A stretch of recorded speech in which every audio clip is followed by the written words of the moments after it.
بسم الله الرحمن الرحيم. الحمد لله رب العالمين، والصلاة والسلام على أشرف الخلائق أجمعين،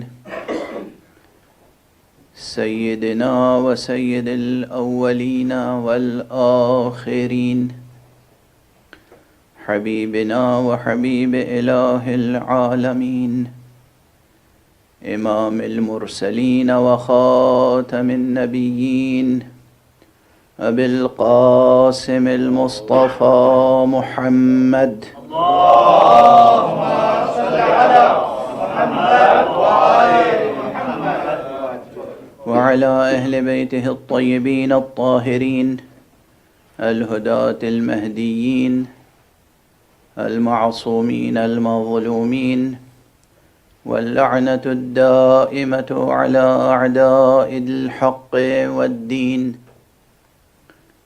أما بعد، فقد قال الله تعالى عز اسمه في محكم كتابه ومتقن خطابه.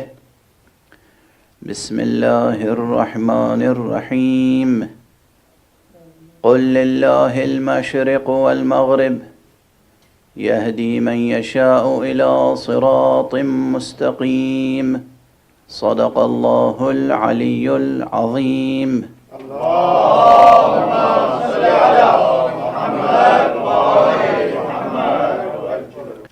ایک اور ہم آہنگ صلوات بھیجیں. اللهم صل على محمد وآل محمد.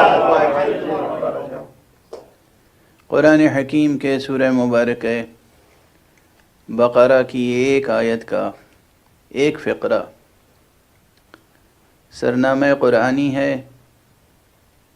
جس میں ارشاد فرمایا گیا ہے، قل، اے نبی کہہ دیجئے، للہ المشرق والمغرب، اللہ ہی کے لیے مشرق بھی ہے، اللہ ہی کے لیے مغرب بھی ہے، ساری سمتیں اسی کے لیے ہیں.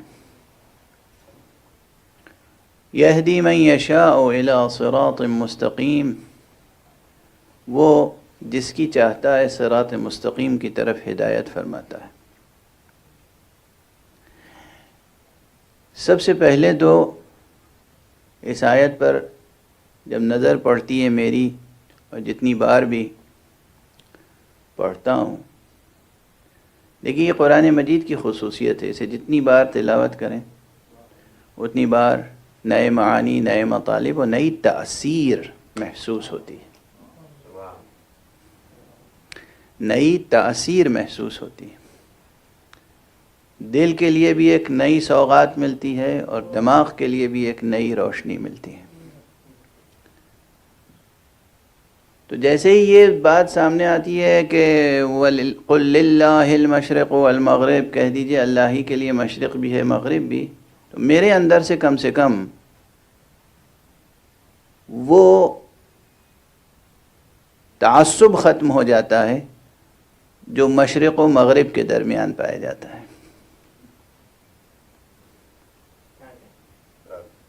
ہے نا. ایک عرصے سے ہر چیز میں ایک تعصب ہے، یعنی فلسفی سے لے کر تھیوریٹیکل سائنسز سے لے کر اور زندگی کے چھوٹے چھوٹے مسائل، پالیٹکس اور اکنامکس میں تو پھر قیامت ہی ہے. Eastern block, western bloc. اب اس وقت بار بار جو میں کہتا ہوں کہ دنیا کے لیے اور انسانیت کے لیے سب سے بڑا خطرہ جو ہے ویسٹرن کیپٹلزم ہے، یہ کسی تعصب کی بنا پہ نہیں کہتا ہوں، یہ تو حقیقت ہے، اس لیے کہتا ہوں.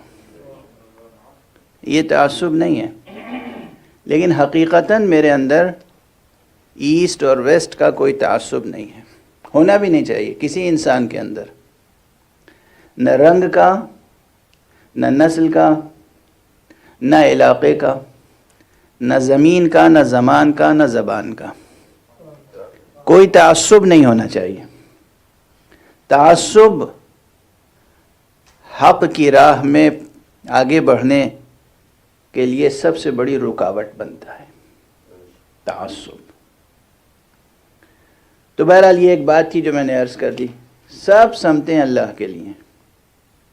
اب دیکھیے کہنے کا انداز ہوتا ہے، شریعت کی اپنی زبان ہوتی ہے، طریقت کی اپنی زبان ہوتی ہے، شاعری کی اپنی زبان ہوتی ہے۔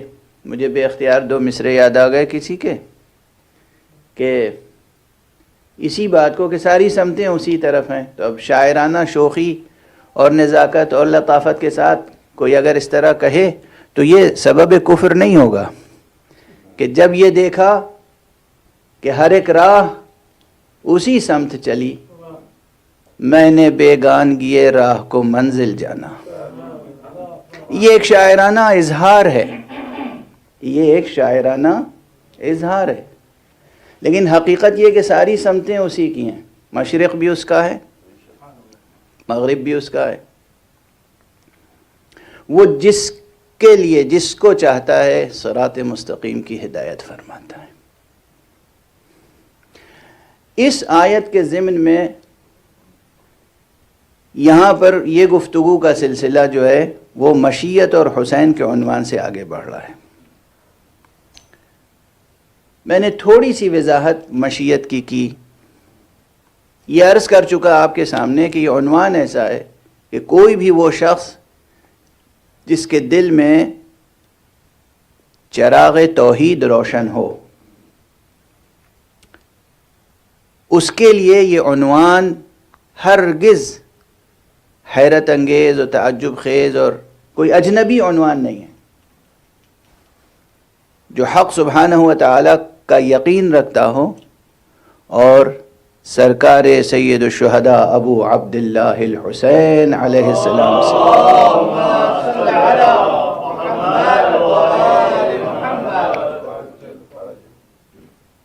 واقف ہو، تھوڑی بہت بھی واقفیت اگر ہے اس کی حسین سے، اور اس کے پاس تصور حق بھی ہے، تو پھر یہ عنوان اس کے لیے بالکل صاف شفاف عنوان ہے۔ البتہ اس کی تہداری، اس کے ابعاد اتنے ہیں، اس کے جہات و جوانب اتنے ہیں، اس موضوع کے ڈائمنشنز اتنے ہیں کہ اس کا احاطہ کوئی نہیں کر سکتا 10 دن کی تقریروں میں نہیں۔ یہ تو روایات میں موجود ہے کہ مشیت اور قضاء اور قدر کا موضوع وہ ہے کہ جس کے اوپر غور نہ کرو۔ اب آپ کہیں گے کہ جب روایت میں ہے کہ غور نہ کرو تو پھر آپ غور کرنے پہ مجبور کیوں کر رہے ہیں؟ شاید یہ بھی مشیت کا تقاضا ہے۔ میں عرض کر چکا ہوں نا، کبھی کبھی کسی کی چیز کے لیے کہا جاتا ہے نہ کرو، مگر مرضی ہوتی ہے کہ کرو۔ حضرت آدم سے کہا تھا کہ دیکھو اس درخت کا پھل نہ کھانا، مشیت میں تھا کہ کھاؤ اور جاؤ، آگے بڑھو، جرأت دکھاؤ، ہمت دکھاؤ، اس دنیا کو آباد کرو۔ یا جناب ابراہیم سے کہا گیا تھا کہ آپ ذبح کریں، مشیت میں تھا کہ ذبح نہ ہو۔ تو یہ مشیت کا موضوع ہے پیچیدہ اور تہدار۔ ہاں، اتنا نہ ڈوبیں اس موضوع میں کہ اس طرح الجھ جائیں کہ نعوذ باللہ کفر تک پہنچ جائیں۔ بس وہاں تک آگے بڑھتے رہیں جہاں تک سرمایہ یقین محفوظ رہے۔ ایک صلوات پڑھ دیجئے محمد۔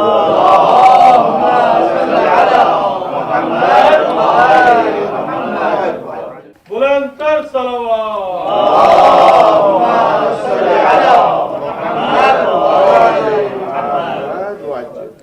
تو یہ ہے موضوع اہم، ضروری، مشکل، پیچیدہ۔ یہ موضوع کبھی حل نہیں ہو سکتا، مگر اس موضوع سے دستبردار بھی نہیں ہو سکتے، کیونکہ قرآن مجید میں بار بار یہ لفظ آئے ہیں، آیتیں آئی ہیں، تو ان آیتوں کا ترجمہ کیا جائے یا نہ کیا جائے، اس مضمون پہ کچھ غور کیا جائے یا نہ کیا جائے۔ تو یہی ہے کہ حد وسط، وہاں تک غور کیجئے جہاں تک سرمایہ یقین محفوظ رہے۔ اب یہاں پر ایک نقطے کی طرف اور توجہ دلا دوں۔ اور اسے مکرر عرض کروں گا، دوبارہ بھی عرض کروں گا ذرا تفصیل سے، یہ یاد رکھیے، قرآن مجید تلاوت کیجئے بسم اللہ سے والناس تک، قرأت کیجئے، تلاوت کیجئے، حفظ کیجئے، تجوید کیجئے، مگر یہ سمجھ کے نہ پڑھیے کہ بسم اللہ سے والناس تک اس کی ایک ایک آیت اور ایک ایک حرف آپ کی سمجھ میں آ جائے گا۔ جتنا سمجھ میں آ جائے اس پہ عمل کیجئے، جتنا سمجھ میں نہ آئے اس پر یقین کیجئے۔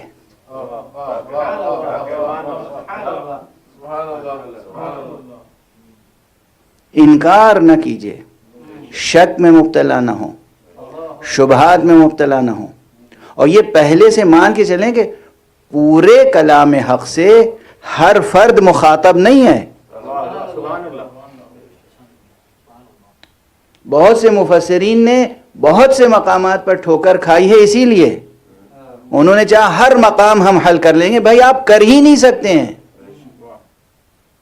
قسم کھا کے کہا جا سکتا ہے، یہ امر بیان کیا جا سکتا ہے کہ ہرگز نہیں، پورا قرآن ہر فرد بشر کے لیے نہیں ہے، جس کے لیے جتنا ہے اسے اتنا اختیار کرنے کی پوری کوشش کرنی چاہیے۔ اور غالباً ایک واضح سبب یہ بھی ہے حروف مقطعات کا، کہ کوئی مفسر اگر دعویٰ کرے میں پورا قرآن سمجھ سکتا ہوں، بھائی الف لام بھی تو اسی میں ہے، الف لام میم بھی تو اسی میں ہے، الف لام را بھی تو اسی میں ہے، طٰہٰ بھی تو اسی میں ہے، یاسین بھی تو اسی میں ہے۔ آپ سمجھ گئے ان حروف کے معانی؟ نہیں سمجھے؟ سمجھ سکتے ہیں؟ نہیں سمجھ سکتے؟ کوئی ہے سمجھنے والا یا نہیں؟ اس کا بھی انکار نہیں کر سکتے۔ اپنی عاجزی کا اعتراف کیجئے اور اس کا انکار نہ کیجئے جس کو اللہ نے اس کا علم عطا کیا ہے۔ وہ ہے درمیان میں ایک وجود مبارک و مقدس۔ صلوات پڑھ دیں محمد وآلہ۔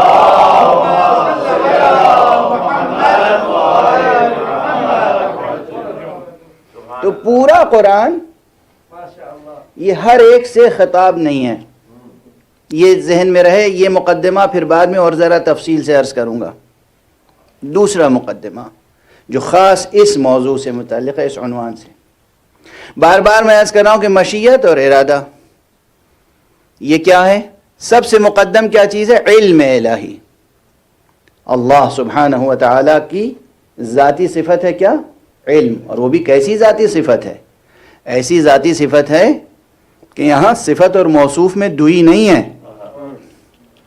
صفت عین ذات ہے، ذات عین صفت ہے، موصوف یہاں پر عین صفت ہے، اور صفت عین موصوف۔ ہمارے آپ کے سمجھنے کے لیے ہے کہ خدا عالم ہے، ورنہ وہ عین علم ہے، وہ عین علم ہے، اور یہی اس کے صفات میں کمال ہے۔ ہمارے آپ کے کہنے کے لیے ہے کہ وہ عادل ہے، ورنہ وہ عین عادل ہے، وہ عین عادل ہے۔ تو سب سے مقدم جو چیز ہے وہ علم، علم الہی، علم باری سبحانہ و تعالی، جس کا کوئی احاطہ نہیں کر سکتا، نہ مصطفیٰ نہ مرتضیٰ۔ یہ ہے وہ منزل جہاں اگر کوئی دعویٰ کرے تو غالی ہے، وہ غالی ہے، یہ غلو کی منزل ہے۔ کوئی کہے کہ ذات الہی کا احاطہ اور احصاء اور پورے کل علم الہی کا احاطہ اور احصاء کر لیا جناب مصطفیٰ صلی اللہ علیہ وآلہ وسلم نے، یا جناب علی مرتضیٰ علیہ الصلوۃ والسلام نے۔ بلند تر صلوات۔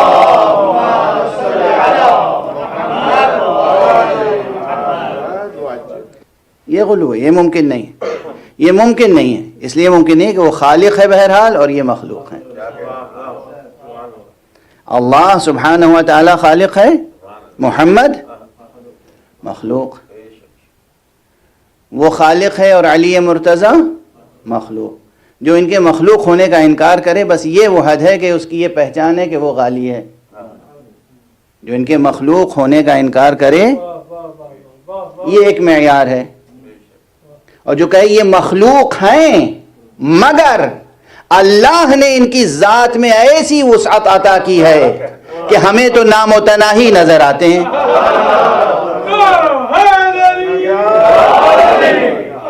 یہ غلو نہیں ہے، یہ نہ غلو ہے نہ کفر. ایک صلوات پڑھ دیجئے محمد علیہ.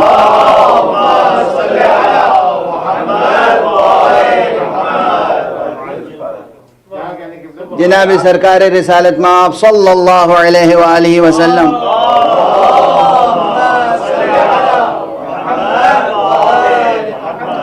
کل علم الہی کا احاطہ نہیں کر سکتے، ممکن نہیں ہے، مگر اس نے ان کو اتنا علم دیا ہے کہ انہوں نے خود کہا میں شہر علم ہوں، اور یہ اتنا بڑا شہر علم ہے جسے کوئی دنیا میں ناپ نہیں سکتا. کوئی اس شہر کا میجرمنٹ نہیں کر سکتا. بھئی دنیا میں جتنے بڑے بڑے شہر ہیں سب کا میجرمنٹ کیا ہے نہیں سائنسدانوں نے. آپ کے اس کرۂ ارض کا کتنا حجم ہے یہ بھی سائنس کی کتابوں میں لکھا ہوا ہے یا نہیں ہے؟ سورج کا حجم بھی لکھا ہوا ہے یا نہیں ہے؟ ہے نا. زمین سے لے کے سورج تک کا حجم آپ کی سائنس کی کتابوں میں لکھا ہوا ہے، لیکن قیامت تک کوئی بھی اس شہر کی مساحت نہیں معین کر سکتا جسے مصطفیٰ صلی اللہ علیہ وآلہ وسلم نے فرمایا کہ میں شہر علم ہوں اور یہ علی اس شہر کا در ہے. یہ ممکن نہیں، یہ بھی ممکن نہیں عام انسان کے لیے. تو اس بات کا کہنا یہ شرک نہیں ہے، نہ غلو ہے. یہ بھی اگر کسی کو غلو نظر آتا ہو تو میں دست ادب کہ میں کوئی زیادہ سخت لفظ استعمال کرتا، بس میں کہتا ہوں کہ آپ اپنے دل کا علاج کر لیجئے. کہیں ایسا تو نہیں کہ آپ کا دل بھی کج ہو گیا ہے؟ کچھ ایسے ہیں جن کے دلوں کی کجی کا قرآن میں بھی ذکر ہے. کہیں ایسا تو نہیں دل کج ہو گئے ہیں؟ مصطفیٰ صلی اللہ علیہ وآلہ وسلم، امیر المومنین علی ابن ابی طالب علیہ السلام، جناب فاطمہ زہرا سلام اللہ علیہا،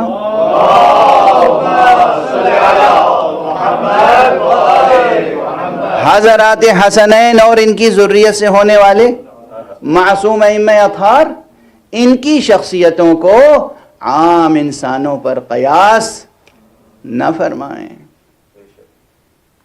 تو بہرحال ایک ہے علم کی منزل، علم الہی. اس کے بعد آتی ہے، اب بہت سی چیزیں چھوڑ کر کہہ رہا ہوں، اس کے بعد آتی ہے مشیت، اس کے بعد آتا ہے ارادہ، اور اس کے بعد ہے یہ ظاہری اوامر تشریعی، اقیم الصلاۃ، آتوا الزکوٰۃ. یہ 4 منزلیں فی الحال اس فقیر سے سن لیجئے. باقی موشگافیاں اور ہیں جو دوسروں نے اصطلاحیں مقرر کی ہیں، وہ بھی میرے پیش نظر ہے. اس موضوع کے تعلق سے میں یہ گزارش کر رہا ہوں. تو اوپر ہے علم، اس کے بعد درمیان میں 2 چیزیں ہیں، ایک مشیت، ایک ارادہ. یہ مشیت اور ارادے میں فرق کیوں ہے؟ ایک بات عرض کروں، یاد رکھیے گا. ایک ہے منصوبہ الہی، خدا عالم ہے، قادر ہے، حکیم ہے اور مرید ہے. یہ بحث اس کے اسم مبارک مرید سے بھی جڑی ہوئی ہے. یہ مشیت کی بحث، مشیت اور ارادے کی بحث، حق سبحانہ و تعالیٰ کی صفات میں سے ایک صفت کیا ہے؟ مرید. وہ مرید ہے. جب آپ کہتے ہیں وہ مرید ہے، علم کلام میں کہتے ہیں وہ مرید ہے، تو اس سے مراد کیا ہے؟ ہمارے اور آپ کی طرح وہ ارادہ رکھتا ہے؟ یہ ڈیفینیشن نہیں ہے. حق سبحانہ و تعالیٰ کے صفات میں مرید کا ذکر صرف یہ بتانے کے لیے ہے کہ وہ مختار ہے. وہ مختار ہے، مجبور نہیں ہے. جیسا کہ یہود کہا کرتے تھے کہ ید اللہ مغلولہ، اللہ کے ہاتھ بندھے ہوئے ہیں، یعنی وہ مجبور ہے. اور حق سبحانہ و تعالیٰ نے فرمایا کہ نہیں، ہرگز نہیں، بل یداہ مبسوطتان، اس کے ہاتھ کھلے ہوئے ہیں. تو اس سے مراد یہ نہیں ہے کہ واقعاً اس کے 2 شانے ہیں، بندھے ہوئے ہیں یا کھلے ہوئے ہیں. نہیں، مراد یہ ہے، وہ کہتے تھے اللہ مجبور ہے، اللہ اعلان کر رہا ہے کہ ہم مجبور نہیں ہیں. تو مرید کے معنی اجمالاً بس یہ ہے کہ وہ قادر مختار ہے. اختیار ہے اس کے پاس، کہیں سے کسی قسم کا عجز اور کسی قسم کی مجبوری اس کی ذات کے سامنے نہیں ہے۔ یہ ہے مرید کے معنی اجمالاً۔ اب اس نے وہ مرید، وہ قادر مطلق، وہ حکیم علی الاطلاق، وہ عالم علی الاطلاق، اس نے اپنا ایک منصوبہ بنایا ہے، اس کا منصوبہ، اور یہ طے کیا ہے کہ وہ منصوبہ مکمل کرنا ہے، مکمل ہو کر رہے گا۔ توجہ ہے؟ اور دوسری طرف ایک عالم خلقت ہے، طرح طرح کے مخلوقات ہیں، بشمول یہ عجیب المخلوقات انسان۔ آپ اشرف المخلوقات کہتے ہیں، ہم عجیب المخلوقات کہتے ہیں، تو کیا مشکل ہے بھائی؟ یہ حضرت انسان، یہ جو ہیں طرح طرح کی خطائیں کرتے ہیں، غلطیاں کرتے ہیں، قانون الہی پامال کرتے ہیں، قوانین فطرت پامال کرتے ہیں، کچھ بھولتے ہیں، کچھ چوکتے ہیں، اور کچھ جان بوجھ کے پامال کرتے ہیں، عمدن اور سہون ایک خطاؤں کا سلسلہ ہے۔ تو یہ ہر جگہ منصوبہ الہی سے ٹکراتے رہتے ہیں، اور ان کو بھی اللہ نے ارادہ اور اختیار دیا ہے، آزادی دی ہے، ان کو بھی آزادی دی ہے۔ ذرا تصور میں آ رہی ہے بات؟ اب ایک طرف ہے وہ منصوبہ حق جو حق نے بنایا ہے اور مکمل ہو کر رہے گا، اور ایک طرف ہے یہ انسان جو بار بار منصوبہ حق کو ناکام بنانے کی کوششوں میں لگا ہوا ہے، دانستہ یا نادانستہ۔ تو اب ایک تعبیر یاد رکھیے گا، وہ مشیت الہیہ جو مخصوص ہے ذات حق کے ساتھ، اس مشیت کی کارکردگی یہ ہے کہ انسان کتنی ہی شقاوت اور بغاوت کرے، منصوبہ الہی محفوظ رہے، منصوبہ الہی محفوظ رہے، اور ارادے کی بساط اتنی پھیلا دی کہ تم جتنی چاہے بغاوت اور سرکشی کر لو، کبھی تمہارے دل میں کوئی حوصلہ نہ رہ جائے کہ اور موقع ملتا تو اور یہ ہم کر کے دکھاتے۔ بسم اللہ، جتنی سرکشی کرنا ہو کر لیں، مگر یاد رکھیں ہم ڈھیلتے ہیں رسی، عاجز نہیں ہیں۔ جب ہم انتقام لیں گے تو وہ انتقام بہت سخت ہوگا، اور تمہاری کسی بھی سرکشی اور بغاوت سے ہمارا منصوبہ ناکام ہونے والا نہیں ہے۔ یہ ہیں دو سطحیں، مشیت اس کے اپنے منصوبے کو محفوظ رکھتی ہے اور نافذ کرتی ہے، نافذ کرتی ہے۔ یہ نفاذ کے اس کی اپنی حکمتیں، اس کے اپنے طریقے، اس کے اپنے انداز ہیں۔ انسان کو جو کرنا چاہے، نیکیاں اس کی آزادی ہے، برائی کرنا چاہے اس کی آزادی ہے۔ ڈھیلتا رہتا ہے رسی، ظالم کی رسی دراز ہے۔ اور اس کی مثالیں کہ جہاں مشیت اپنا کام کرتی ہے اور انسانی سرکشی اپنا کام کرتی ہے، مثالیں قرآن مجید میں بہت سی مثالیں ہیں، تاریخ میں بہت سی مثالیں ہیں۔ انسان جب سرکشی کرتا ہے تو نمرود بنتا ہے، نمرود کی سرکشی آگ جلاتی ہے، منجنیق بناتی ہے۔ ابراہیم علی نبینا علیہ وعلی نبینا الصلاۃ والسلام، ابراہیم کے لیے چاہتی ہے کہ وہ اس آگ میں جل کر راکھ ہو جائیں۔ اللہ کی مشیت اپنے منصوبے کو جب مکمل کرتی ہے تو انسان، سرکش انسان کی بھڑکائی ہوئی آگ، جلائی ہوئی آگ گل و گلزار بن جاتی ہے، ابراہیم محفوظ رہ جاتے ہیں۔ کس کا منصوبہ کامیاب ہوا اور کس کا ناکام؟ انسان کو اس کی سرکشی کی راہ میں کہیں نہیں روکا۔ اللہ اکبر۔ انسان کو کتنا اختیار دیا حق نے۔ اب سمجھ میں آ رہی اس بحث کی افادیت؟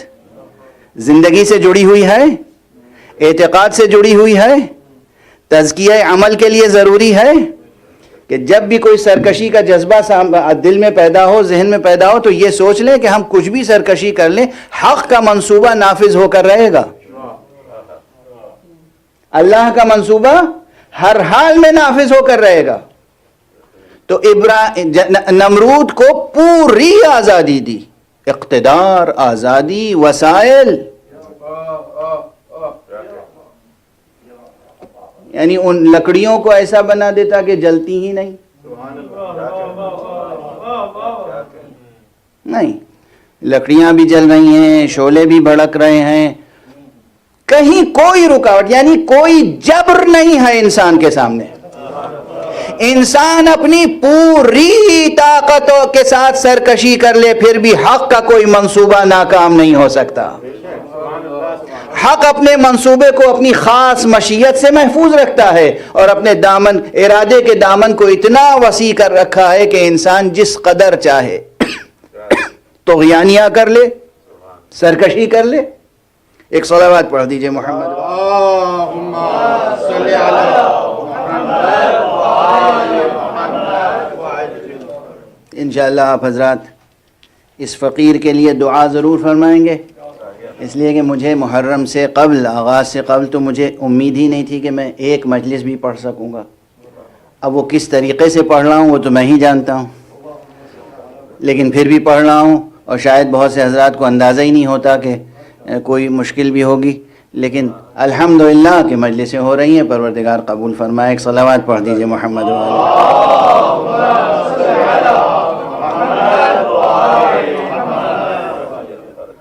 بس وہ ساری طاقت سمیٹ کے ممبر پہ آتا ہوں، اور ممبر سے اترا وہ طاقت بھی رخصت ہو جاتی ہے۔ قبلہ کی صحت و سلامتی کے لیے بلند ترین صلوات۔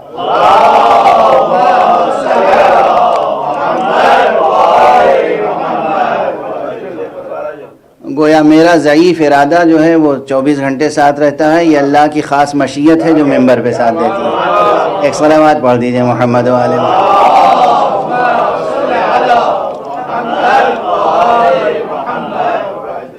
تو یہ مثال اگر یاد رہے، حضرت ابراہیم ابو الانبیاء، حضرت ابراہیم علیہ وعلی نبینا الصلاۃ والسلام، ان کی حیات طیبہ میں، ان کی زندگی میں، ان کی تاریخ میں، ان کی سیرت میں بہت سی باتیں ہیں جو قابل غور ہیں۔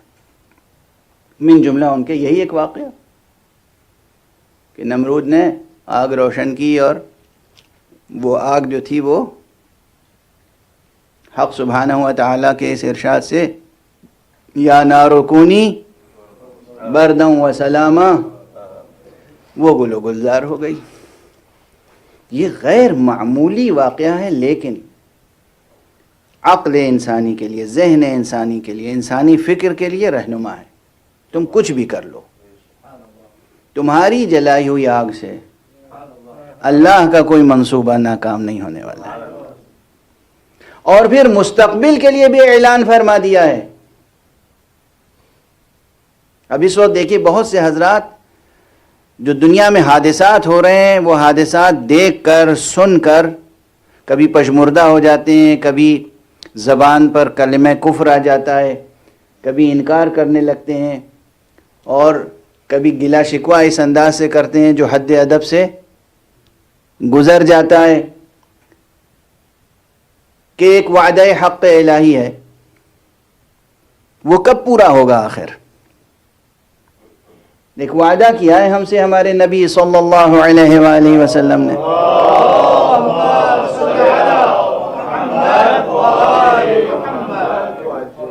ایک وعدہ کیا ہے کہ اسی زمین پر عدل و انصاف کی حکومت قائم ہوگی، اس روئے زمین سے ظلم اور ناانصافی کا خاتمہ ہوگا، قیامت میں ایک دن بھی باقی رہے گا تب بھی یہ ہو کر رہے گا، اور وہ آنے والا حضور کا ارشاد کیا ہے کہ میری ذریت سے ہوگا۔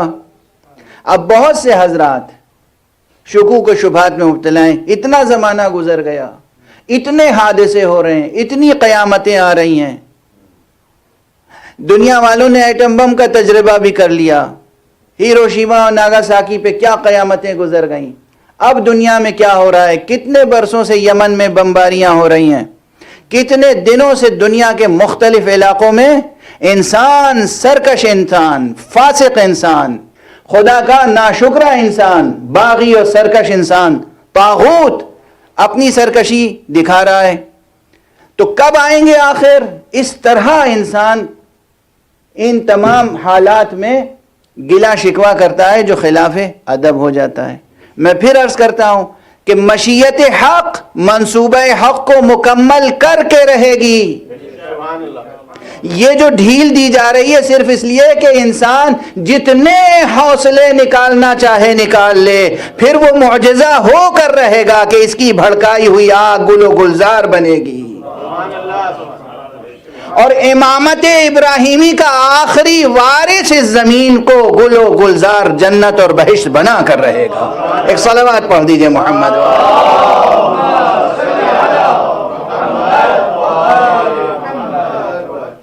یہی بات قرآن مجید کی اس آیت میں بھی کہی گئی جو غالباً سورہ مبارکہ صف میں ہے، یریدون لیطفئوا نور اللہ بافواہہم واللہ متم نورہ ولو کرہ الکافرون۔ دوسرے مقام پر مشرکون بھی ہے، غالباً سورہ صف میں کافرون ہے۔ تو دو مقامات پر یہ اعلان ہوا کہ لوگ یہ چاہتے ہیں، یریدون لیطفئوا نور اللہ بافواہہم، لوگ یہ چاہتے ہیں کہ اللہ کا نور اپنی پھونکوں سے بجھا دیں، وہ شمع ہدایت اپنی پھونکوں سے بجھا دیں۔ واللہ متم نورہ، اور اللہ اپنے نور کو تمام و کمال درجے تک پہنچا کر رہے گا، چاہے کافر کتنی ہی کراہت کیوں نہ رکھتے ہوں۔ غور فرمائیں آپ، کتنی ہی مزاحمت ہو کفر کی طرف سے، کتنی ہی مزاحمت ہو فسق کی طرف سے، کتنی ہی مزاحمت ہو آج کی مغربی سرمایہ داری کی طرف سے، کتنی ہی مزاحمت ہو دنیا کی سپر پاورز کی طرف سے، کتنی ہی مزاحمت ہو دنیا کے تمام سرکش مل کر، ایک نمرود نہیں، جتنے نمرود ممکن ہیں نسل قابیل میں پیدا ہونے والے، جتنے نمرود و فرعون و حامان نسل قابیل میں پیدا ہو سکتے ہیں، سب مل کر اپنی کوششیں کر لیں تاکہ کوئی یہ نہ کہے یہ کوشش رہ گئی اور وہ کوشش رہ گئی۔ اس کے بعد اعجاز الہی دیکھیں گے کہ حابیل کی نسل سے ہونے والا، یعنی حابیل کے خون کا وارث مصطفیٰ محمد عربی صلی اللہ علیہ وآلہ وسلم کی نسل سے ہونے والا، امامت ابراہیمیہ کا وارث اور مقام ختم نبوت کا محافظ آ کر رہے گا، ظہور ہو کر رہے گا، جلوہ فرمائی ہو کر رہے گی۔ امام زمانہ بآواز بلند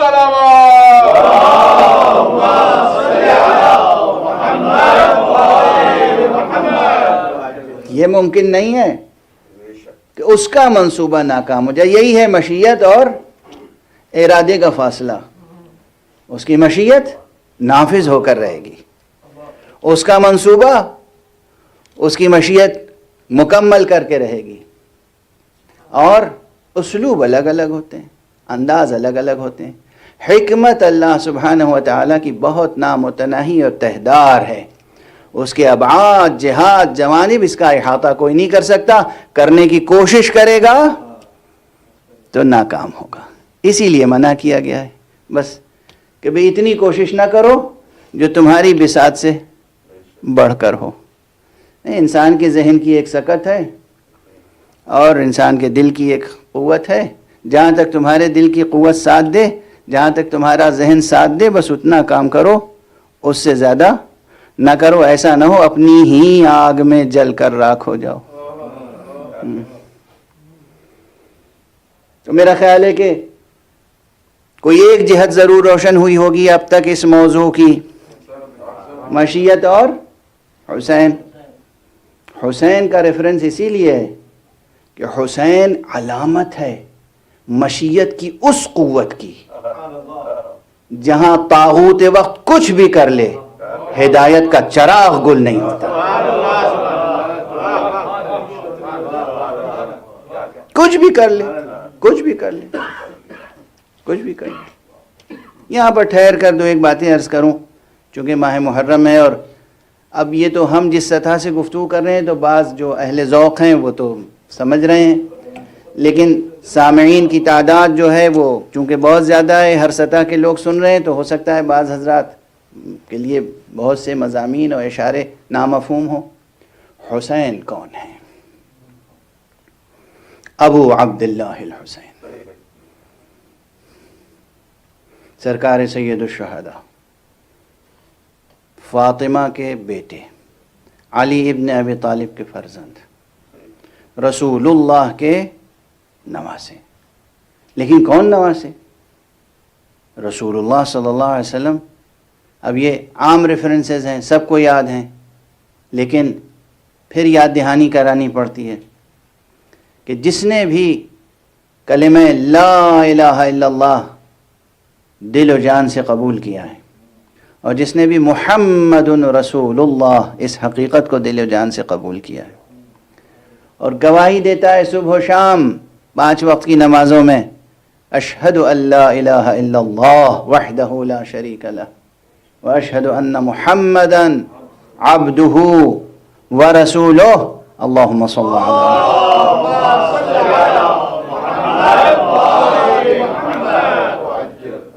اس کے لیے یہ جاننا لازم ہے، اس وقت تک اس کا ایمان مکمل نہیں ہو سکتا جب تک حسین کی معرفت حاصل نہ ہو جائے۔ اس کا یہ قول معتبر نہیں، قبول نہیں ہوگا اس سے۔ اس کا یہ کہنا اشہد ان محمد رسول اللہ مقبول بارگاہ رسول و خدا نہیں ہے جب تک کہ معرفت حسین نہ ہو اسے، اور اس منزلت پر کوئی اور ذات نہیں ہے سوائے ان ذوات مقدسہ کے، امیر المومنین علی ابن ابی طالب علیہ السلام، حضرت فاطمہ زہرا سلام اللہ علیہا، اور حضرت سید الشہداء امام حسین، اور سبط اکبر حضرت امام حسن مجتبی۔ یہ وہ ذوات مقدسہ ہیں جن کی معرفت کے بغیر ایمان معتبر نہیں ہے۔ بہت واضح انداز میں عرض کر رہا ہوں، اور یہ منزلت ان کے علاوہ کسی کو حاصل نہیں ہے۔ بس یہی فرق ہے اہل بیت میں اور ان کے علاوہ دوسرے افراد میں۔ یاد رکھیے گا، پوری ذمہ داری سے عرض کر رہا ہوں، کلمہ لا الہ الا اللہ اور محمد رسول اللہ اس وقت تک مقبول بارگاہ احدیت اور مقبول بارگاہ ختم نبوت نہیں ہوگا جب تک کہ ان حضرات کی معرفت بھی ساتھ میں نہ ہو۔ اور بچوں کے لیے ایک مثال دے دوں، بچوں کے لیے، بس واقعی بچوں کے لیے، یا ان کے لیے جن کا ذہن اتنا بچکانا ہے۔ کوئی دستاویز ہو آپ کے پاس، اس دستاویز کے نیچے مہریں لگی ہوتی ہیں، اور اہم دستاویز ہوتی ہے کوئی تو اس کے نیچے زیادہ مہریں ہوتی ہیں۔ اچھا، اس مہر کے حصے کو پھاڑ کے الگ کر دیں اور وہ دستاویز لے جائیں کسی کے پاس، اب اس کا کوئی اعتبار ہے؟ نہیں ہے نا۔ تو کلمہ لا الہ الا اللہ یا اشہد ان لا الہ الا اللہ، اشہد ان محمد رسول اللہ، یہ ایک بیان ہے، یہ ایک بیان ہے، یہ ایک اعتراف نامہ ہے۔ اس اعتراف نامے کے نیچے مہریں کون سی ہونی چاہیے؟ کون سی مہریں ہونی چاہیے؟ وہی مہریں ہونی چاہیے جن کو رسول اللہ نے کہا یہ مجھ سے ہیں میں ان سے ہوں، یہ مجھ سے ہیں میں ان سے ہوں، وہی مہریں ہونی چاہیے۔ اسی لیے میں عرض کرتا ہوں کہ مقام ختم نبوت کے محافظ ہیں اہل بیت اطہار، جن کے لیے پیغمبر اکرم صلی اللہ علیہ وآلہ وسلم نے فرمایا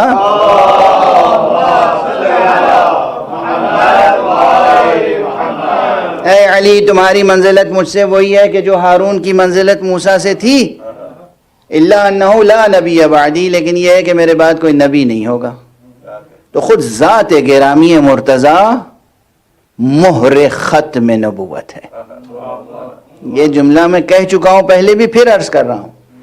لوگ مہر نبوت کی باتیں کرتے ہیں، مہر نبوت یعنی حضور کے شانے پر ایک خاص نشان تھا، وہ مہر نبوت ہے، بہتر وہ مہر نبوت تھی، وہ مہر نبوت تھی، مہر ختم نبوت کہاں ہے؟ جو مہر نبوت کے اوپر ہوگی وہی تو مہر ختم نبوت ہوگی. تو ہمیں مہر نبوت کے اوپر کبھی علی نظر آئے، کبھی حسن نظر آئے، کبھی حسین نظر آئے.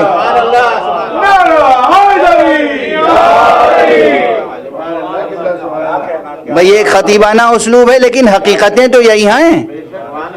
صحن حرم میں خانہ کعبہ کی چھت پر بت رکھے ہوئے تھے، بتوں کو توڑنے کے لیے رسول اللہ نے کہا یا علی آ جاؤ، ان بتوں کو بھی توڑنا ہے. کہا کیسے ٹوٹیں گے، یہ تو بہت اونچے ہیں. حضرت علی علیہ السلام نے فرمایا کہ یا رسول اللہ میں بیٹھ جاتا ہوں، آپ اپنے قدم میرے شانے پر رکھ لیجئے. جب رسول نے قدم علی کے شانے پہ رکھا، یہ ہے حفظ مراتب کا تقاضا، اور وہ ہے حقیقت میں عظمت کا تقاضا. رسول کی عظمت، رسول کا وزن، رسول کا وقار. جب آپ نے قدم رکھا، کہا علی اٹھا سکتے ہو؟ کہا یا رسول اللہ ہرگز نہیں، مجھ سے آپ کا وزن نہیں اٹھ سکتا. کہا اچھا ٹھیک ہے، اب میں بیٹھ جاتا ہوں، تم میرے شانے پر کھڑے ہو جاؤ. اب جو رسول کے شانے پر علی کھڑے ہوئے تو مجھے یہ بتا دو علی کے پاؤں تھے کہاں؟ بھئی جہاں مہر نبوت تھی وہیں تو تھے قدم علی کے. اور یہ علی ابن ابی طالب کا ارشاد ہے، اعلان ہے، تاریخی واقعہ ہے. فرمایا میں اس دن اتنا بلند اپنے کو محسوس کر رہا تھا، اتنا بلند محسوس کر رہا تھا. اور واقعاً یہ معجزہ ہے، یہ معجزہ ہے، یہ معجزہ ہے. آج بھی جا کے دیکھیے خانہ کعبہ کی چھت کی بلندی کتنی ہے. کیا دو انسان پہنچ سکتے ہیں چھت تک؟ نہیں پہنچ سکتے نا. تو تھا تو معجزہ، پھر بھی ظاہری اسباب بھی تھے، معجزہ بھی تھا. ظاہری اسباب بھی تھے، معجزہ کا معجزہ تھا، اور تاریخی واقعے کا تاریخی واقعہ تھا. اب یہاں پر ٹھہر کے ایک جملہ کہہ دوں، یہ پھر مکرر عرض کروں گا. معجزات کا انکار کبھی نہ کیجیے گا، لیکن ایک بات یاد رکھیے، نوٹ کر لیجئے اسے. اسلام، جوانان عزیز، ذہانتوں کو خطاب کر رہا ہوں، جوانان عزیز، جوان ذہانتیں یاد رکھیں، نوٹ کریں، کوٹ کریں، نقل کریں اس فقیر کی یہ بات. 21ویں صدی میں گفتگو ہو رہی ہے، نقل کریں یہ بات، محفوظ رکھیں یہ بات. اسلام کے لیے یہ کہا جاتا ہے نا کہ تلوار کے زور سے پھیلایا گیا. ایک جملہ بس یہاں درمیان میں آ گیا ذہن میں اور زبان پر، تو عرض کر کے آگے بڑھوں، اس کی تفصیل بعد میں عرض کروں گا کسی موقع پر. اسلام اس دنیا میں انسانوں کے درمیان نہ تلوار کے زور پر پھیلایا گیا، نہ اسلام اس دنیا میں عام انسانوں میں اعجاز کے زور پر پھیلایا گیا، نہ تلوار کے زور پر اور نہ معجزات دکھا کر پھیلایا گیا. اسلام پھیلا ہے عقل، منطق، علم اور کردار و سیرت کی روشنی میں. علم، منطق اور کردار و سیرت محمد و آل محمد. ایک صلوات پڑھ دیجئے محمد و آل محمد.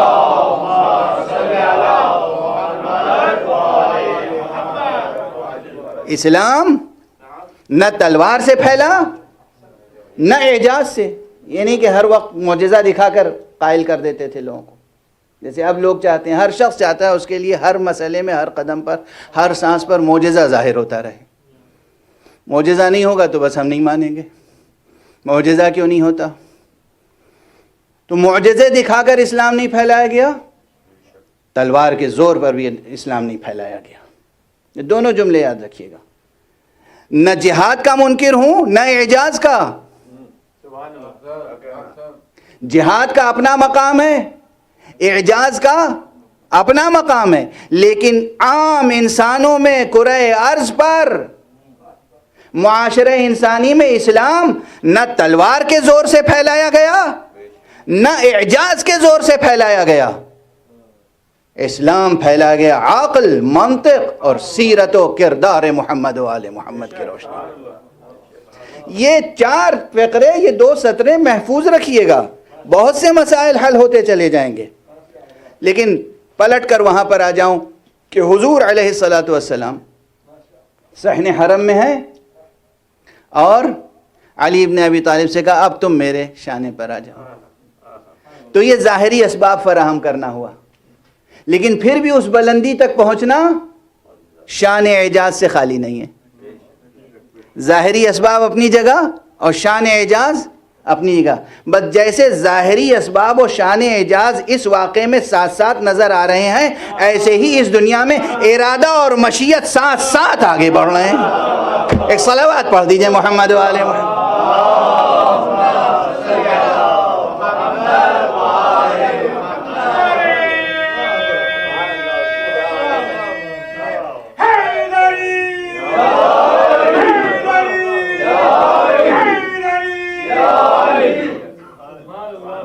اب ذہن سے قریب ہو رہی ہے بات، ذہن سے قریب ہو رہی ہے بات. تو جنہیں رسول نے کہا میرے شانے پہ کھڑے ہو جاؤ، کھڑے ہو گئے. لیکن حقیقت کیا تھی؟ کہاں تھے علی کے پاؤں؟ مہر نبوت پر. اس لیے تھے کہ وہ تھی مہر نبوت، یہ خود تھے اپنے پورے وجود کے ساتھ مہر ختم نبوت.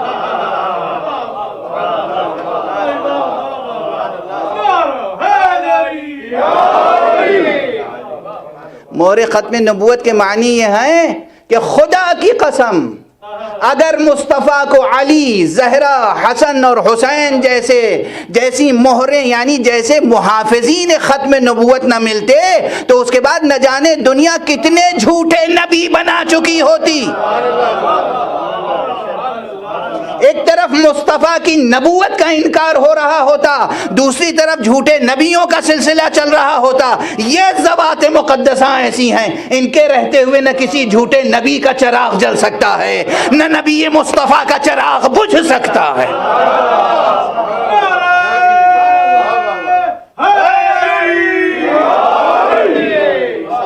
محمد وآل محمد.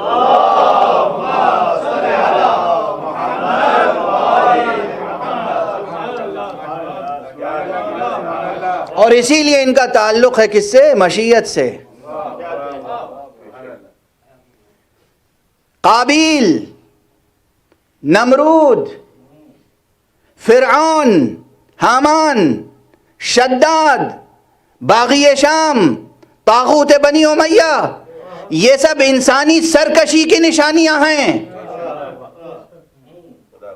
حابیل، نوح، ابراہیم، موسیٰ، عیسیٰ، مصطفیٰ، علی، حسن، حسین، یہ مشیت حق کے منارے ہیں.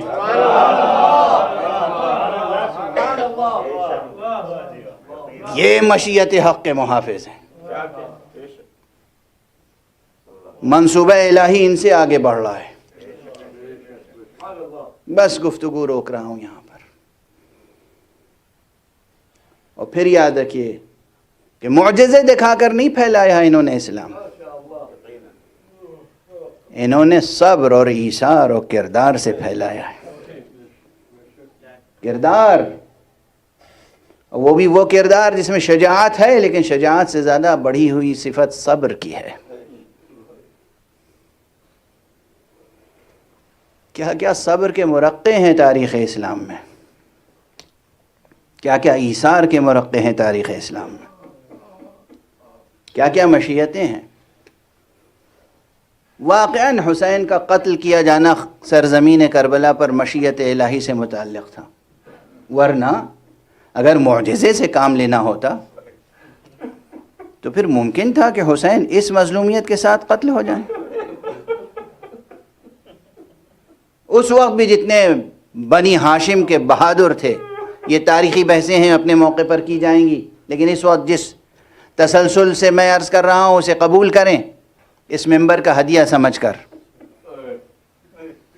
حضرت عبداللہ ابن جعفر طیار موجود ہیں، حضرت محمد حنفیہ موجود ہیں، بنی ہاشم میں اور بہت سے افراد موجود ہیں. اگر سب بنی ہاشم ہی جمع ہو کر کربلا میں آ جاتے تو منظر کچھ اور ہوتا. یہ سب مشیت کا مسئلہ ہے. عبداللہ ابن جعفر طیار ہیں، جعفر طیار کی یادگار، حسین کو دل و جان سے چاہنے والے، مگر اس وقت بیماری ایسی عارض ہو گئی اور آنکھوں میں ایک ایسی تکلیف پیدا ہو گئی کہ بظاہر سفر سے مجبور ہو گئے. اور ہمارے آپ، اور جب خود سفر سے مجبور ہو گئے، ظاہر امام تو نہیں تھے، حجت خدا تو نہیں تھے، ضرور سنا تھا رسول اللہ کا کلام، معلوم تھا انہیں بھی، کون نہیں جانتا تھا کہ سرکار سید الشہداء کس امر کے لیے خلق ہوئے ہیں؟ کون نہیں جانتا تھا؟ جانتے تھے کہ کربلا میں یہ شہید ہو کر رہیں گے، مگر وہ جو تقاضائے بشری تھا، اور جو محبت کے تقاضے تھے، جو صلہ رحمی کے تقاضے تھے، تو آئے ابو عبداللہ حسین فرزند رسول خامس آل عبا ہیں آپ، اصحاب قصہ میں سے آپ آخری فرد ہیں. آپ چلے گئے اور قتل ہو گئے تو پھر اندھیرا چھا جائے گا دنیا میں، آپ نہ جائیں. محبت کے جو لہجے ہیں نا، اس میں یہ تک کہا حسین میرا بس چلے تو تمہاری پیشانی کا بال پکڑ کے تمہیں روک لوں. یہ وہ رشتے کا تقاضا ہے، یہ رشتے کا تقاضا ہے. لیکن حسین امام ہے، احترام اپنی جگہ، اطاعت اپنی جگہ، لیکن رشتے کے تقاضے کے اظہار. یہ سب کلمات تاریخ میں. مگر آقا حسین نے کہا مجھے جانا ہے. مدینے سے مکے آئے، اور مکے سے جب روانہ ہوئے ہیں، مکے سے آقا، تو بی بی جناب سیدہ زینب تو ساتھ تھیں، مگر جناب زینب کے بچے ساتھ نہیں تھے. جب مکے سے روانہ ہو گئے اور منزل تنعیم تک پہنچے، جہاں اب بھی مسجد ہے، مسجد تنعیم، مسجد عمرہ جسے کہتے ہیں. ظاہر اس وقت یہ مکے کے حدود سے باہر تھی، اب تو مکے کے حدود میں ہے. وہاں تک پہنچے اور پھر امام حسین نے دیکھا کہ عبداللہ ابن جعفر طیار پھر بے تابانہ چلے آ رہے ہیں پیچھے پیچھے، اور اب تنہا نہیں ہیں، ساتھ میں 2 بچوں کو لیے چلے آ رہے ہیں.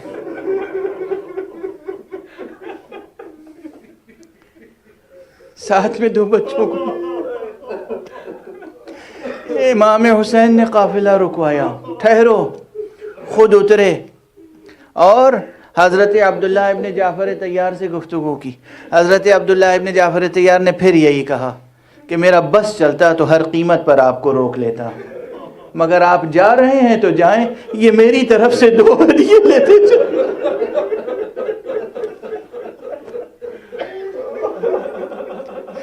یہ میری طرف سے، میں عاجز ہوں، میری مجبوری ہے، لیکن میں چاہتا ہوں کہ میرا خون بھی آپ کے خون کے ساتھ سرزمین کربلا پر بہے، یہ میری طرف سے لے جائیں. آقا حسین سے ملے، بی بی زینب سے ملے، اور بچوں کو سپرد کیا، عون اور محمد. یہی عون و محمد ہیں جن کی آج آپ خصوصیت کے ساتھ ماتم کرتے ہیں. پروردگار آپ کی عزا کو قبول فرمائے. کربلا میں روز عاشورہ آ گیا تو جناب بی بی زینب نے اپنے بچوں سے بار بار پوچھا، ارے سب جا رہے ہیں شہید ہونے کے لیے، تم کیوں نہیں جا رہے ہو؟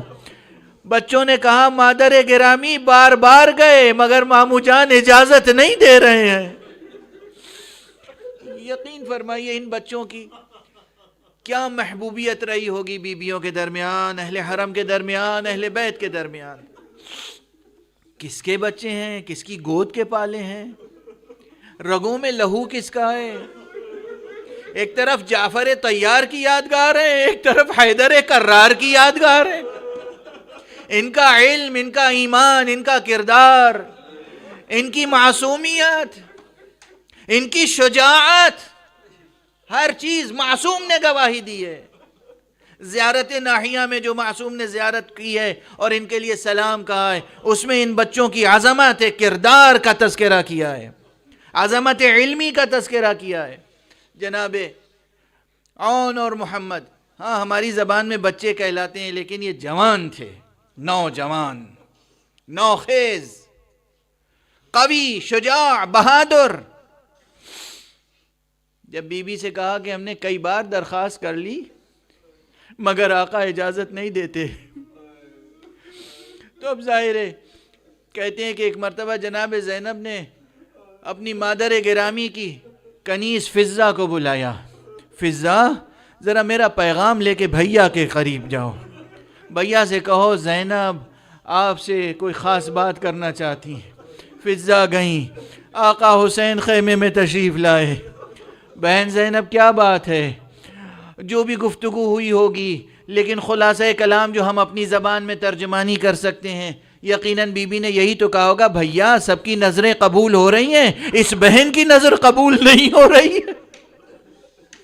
آخر عبداللہ ابن جعفر طیار نے ان بچوں کو کس لیے ہمراہ کیا تھا؟ میں آخر قیامت میں مادر گرامی کو کیا منہ دکھاؤں گی؟ بھیا ان بچوں کا نذرانہ قبول کر لو، بھیا اجازت دے دو، یہ بھی میدان جنگ میں جائیں، یہ بھی داد جہاد دیں، یہ بھی اللہ کی راہ میں قربان ہو جائیں۔ حسین کی آنکھوں میں یقیناً آنسو آ گئے ہوں گے۔ حسین نے دونوں بھانجوں کو پیار کیا، سینے سے لپٹایا اور اس کے بعد اجازت دی، دونوں گئے۔ کہتے ہیں بے پناہ جنگ کی، بعض روایتوں میں یہی ہے کہ دونوں ساتھ ساتھ گئے، بعض روایتوں میں یہ پہلے ایک بھائی گیا بعد میں دوسرا بھائی گیا، لیکن بعد میں دونوں ساتھ ساتھ گئے، دونوں شہزادے، دونوں شہزوار، دونوں بہادر، دونوں باغ حیدر کرار اور جعفر طیار کے دونوں پھول ساتھ ساتھ گئے، لڑتے رہے۔ دشمنوں نے دیکھا اگر یہ دونوں بہادر ساتھ ساتھ لڑتے رہیں گے ہم ان پر غالب نہیں آ سکتے، حلقے بنا لیے، فوج کے ایک حلقے نے ایک بھائی کے گرد حلقہ کر لیا، دوسرے ٹکڑے نے دوسرے بھائی کے گرد حلقہ کیا۔ اب زیادہ دیر نہ لڑ سکے بچے، اور وہاں سے گھوڑے سے زمین پر آتے آتے آواز دی، یا ابا عبداللہ یا ابن رسول اللہ علیک منی السلام، فرزند رسول، امام خدا، ابو عبداللہ ہمارا آپ پر سلام ہو۔ ماموں نے بھانجوں کی آواز سنی، تیزی سے میدان کی طرف بڑھے، انا للہ و انا الیہ راجعون، وا عونا وا محمدا۔ جیسے ہی حسین نے کہا وا عونا، ویسے ہی خیام سے آواز بلند ہوئی، وا جعفرا وا علیہ وا محمدا۔